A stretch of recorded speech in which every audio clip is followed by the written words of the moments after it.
Because why do y'all still want to fight so bad? Why you want to fight so bad?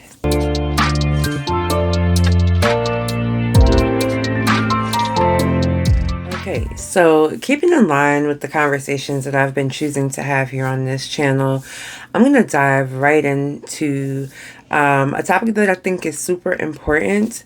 And it does tie in with weight loss surgery, but it also ties in with the fact that it is May and it is Mental Health Awareness Month. And although we are coming to the end of this month, I think it's really important for me to wrap up the month making sure that I address mental health care.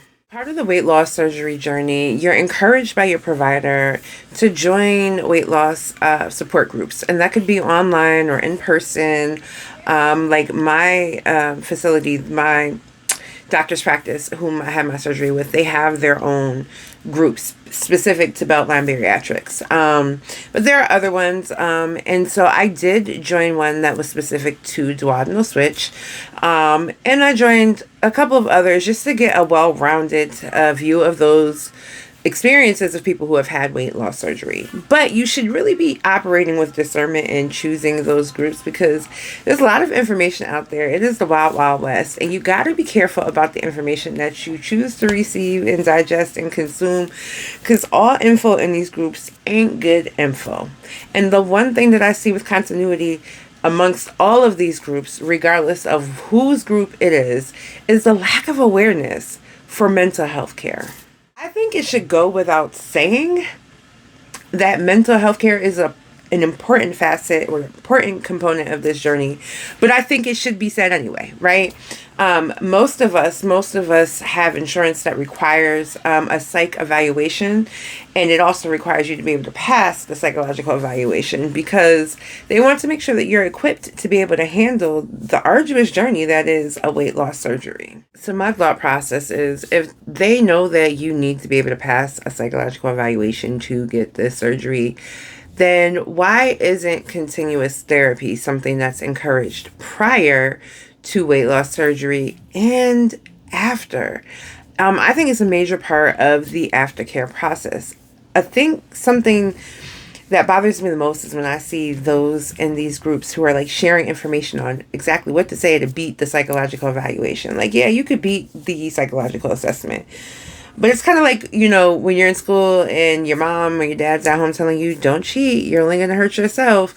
Because essentially that's what you're going to do. You can, of course, say whatever you need to say to get the surgery.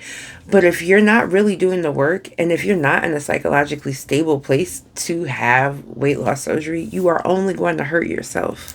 So many people focus so much on the end result, which is the loss of the weight, what you look like physically, that I don't think a lot of thought goes into just how much things are going to change for you. And I think some people don't even realize it until they're smack dab in the middle of it. And for myself personally, I was in therapy before surgery, and it was still like a smack in the face, like a rude awakening to go through the process and be on the other side of it.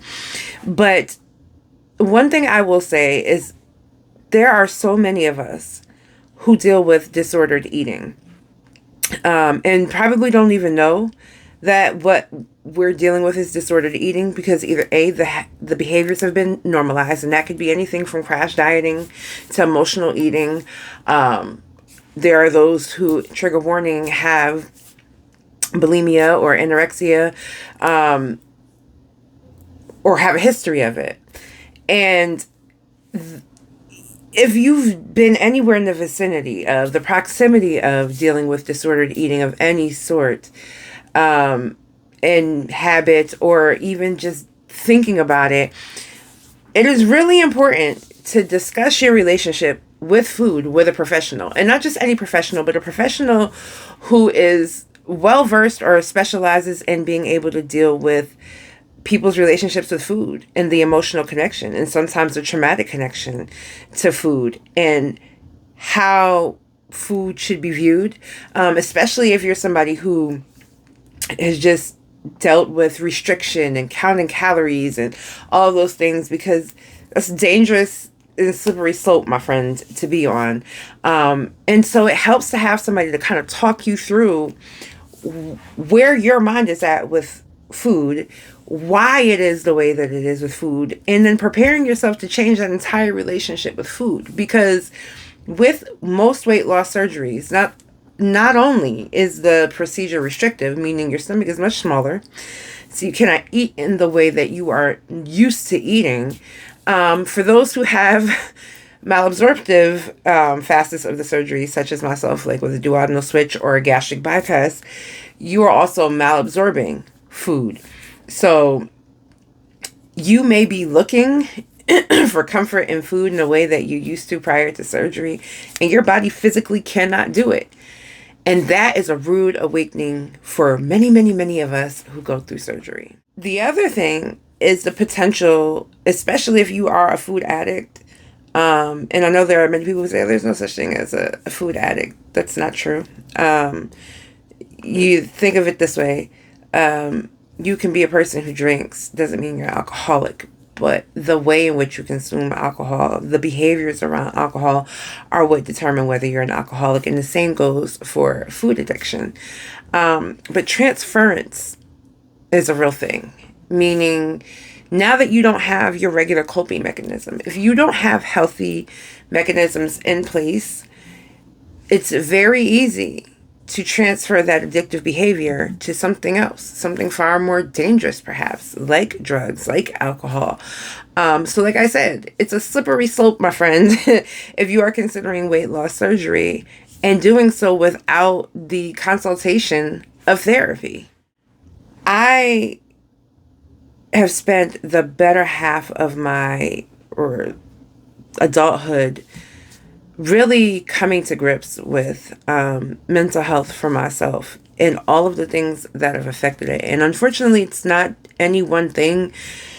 So I've had to go through a process of learning exactly why my mental health status is the way that it is. And there were a lot of factors involved, including my thyroid, including trauma, including seasonal affective disorder. I mean, the list could go on. I'm so grateful that I knew enough to know that, like, I can't do this journey on my own. And the support of my husband is out of this world, priceless, invaluable. And the support of my family, the same goes for them. But there's something to be said that your family is not your psychologist or your therapist or a professional who can help you sort out the things that maybe need to be sorted out while you're preparing for a major change. Most importantly, weight loss is not a cure-all for all of the things that are wrong with us. I know that's also slippery slope when you're in the healthcare system as a fat body, because most professionals in the medical field love to tell you that all of your problems are due to weight. There's never a true holistic look at one's health, meaning where are you in mind, body, and spirit, and emotional. A lot of emphasis is put on the physical aspect of health, but very rarely is there discussion on how the other parts of your health play a role in that. So people can get the wrong idea of thinking, like, once I lose weight, it's going to fix everything. I've openly shared that my weight loss surgery has definitely made a huge impact on my physical health in such a positive way. But there's also a downside to the emotional and mental side of the journey for me. My only saving grace is that I am, under the care of a therapist and have been learning healthy coping mechanisms for quite some time now that have helped me to be able to deal with and process said changes after surgery.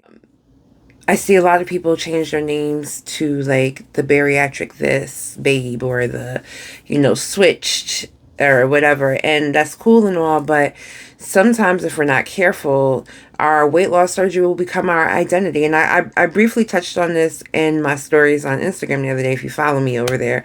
And I encourage them, like, be mindful of how much you make your weight loss surgery your identity.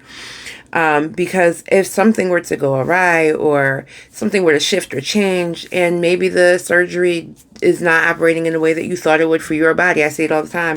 People saying, I'm not losing enough, or I'm a slow loser, or I gained or regained, or whatever the case may be. It's a mind game for them. And it's an emotionally torturous journey for them when they're going back and forth about the physical aspects of the surgery. And in my head, the first thought that always pops up is like, I wonder if you're in therapy. Because it's still important to have an identity outside of the surgery that you've had. Although it's life-changing and can alter so many things for us, it is still not who you are. And I think that's also a really important part to discuss with a therapist. But just in general, therapy is dope. If you would have asked me 15 years ago, did I feel that way? I probably would not have told you yes. But the reality is I've gone through some things, and I'm only still standing here because there was a mental health care team that was able to step in at some point in my life and save it. And from that moment on, I started taking seriously the need to care for my mental health. There were points in times in my life where I've been on medication. I'm currently not, because that's not where I'm at in my life, and it's not what I need at the moment. But should I need to, I would be more than happy to do so if it meant my care was going to be what I needed it to be. And that's how I feel about therapy. It's kind of medicinal in a way, because it is literally helping me care for my mental status. I cannot pour from an empty cup. I cannot be the best version of myself as a mom or a wife or an employee, or even the best version of myself to myself, if I am not taking care of my mental health. And a lot of times we're carrying things that we don't even realize we're carrying until we've talked about it with someone. And sometimes maybe you're not comfortable sharing or divulging with your friends or family for whatever your reason, the things that you might be internally struggling with. That, my good friend, is where therapy can play such a huge role in helping us to kind of like unpack those things to help us kind of lighten our load along our journey.